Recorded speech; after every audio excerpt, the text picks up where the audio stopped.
Joining me now is Lieutenant General Richard Newton, former U.S. Air Force Assistant Vice Chief of Staff and NewsNation Senior National Security Contributor. Sir, it's great to have you with me today.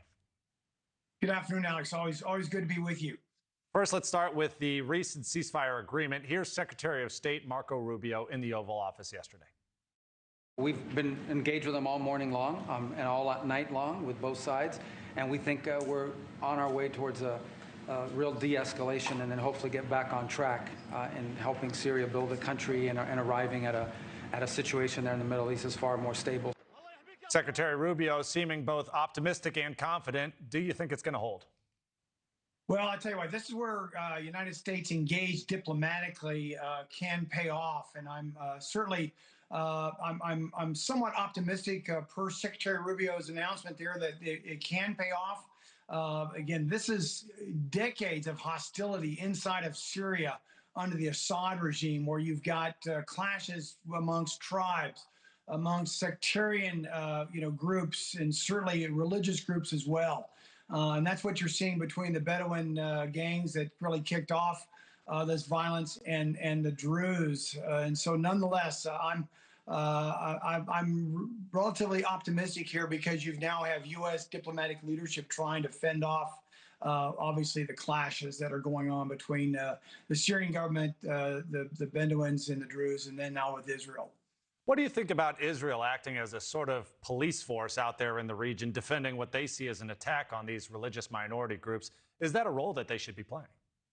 Well, I tell you what, let's climb up several thousand feet. October 7th changed the entire calculus of Israel and their strategic mindset, and certainly the 12-day air campaign in June against Iran. What I mean by that, Alex, is that Israel, again, regardless if it's going to be against the Houthis in Yemen or Hamas in Gaza or certainly Hezbollah in Lebanon or, of course, Iran, that's a tough neighborhood still, but Israel is going to defend its interests. And here, Israel sees its interests because they are closely aligned with the Druze. They've been so, for decades. The Druze have fought in many of Israel's conflicts.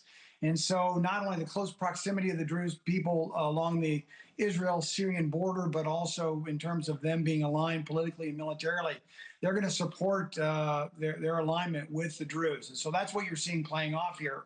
But I think what's important, though, is that the United States, however, has been brokering talks between Israel and Syria to really now, try to turn to be a much closer in terms of relationships than they've seen in decades against that brutal Assad regime. That's what's playing out here. Yeah, I'm glad you brought up the United States. We know that this is just one of many different clashes that are happening in the region. President Trump, of course, saying that he's confident he's going to be able to achieve peace in this region among all of these conflicts. Do you think that's actually possible? And if it is, how far off do you think we truly are? Well, I think we're still several months off, and it really have to go by location. What you're seeing play out in Syria is really close to what we've seen, as you see on these maps. Really, it's the fault lines that you have in the Mideast. You see the same fault lines in Syria, as I mentioned, between sectarian violence and certainly tribal violence and religious violence and so forth. But I think what President Trump is trying to lead the efforts here is he sees a real possibility to tamp that down inside of Syria with the new Syrian government, the al-Shara, the new president and the new regime there. He's lifted the sanctions. He's really warming up to relationships. He's engaging with Syria diplomatically. And he's also, as I mentioned, hosting these talks between Israel and Syria to try to tamp down the violence and certainly the disconnects they've had and the clashes over decades. You play that out not only in Syria, but that's a good model of how the U.S. is going to engage, I believe, moving forward.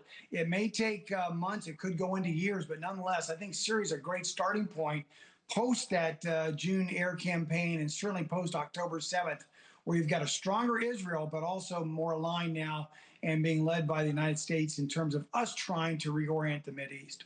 All right. Our thanks to Lieutenant General Richard Newton. We appreciate you, sir. Thank you for watching. Subscribe below and download our NewsNation app right now on your phone, and you will get fact-based, unbiased news for all Americans.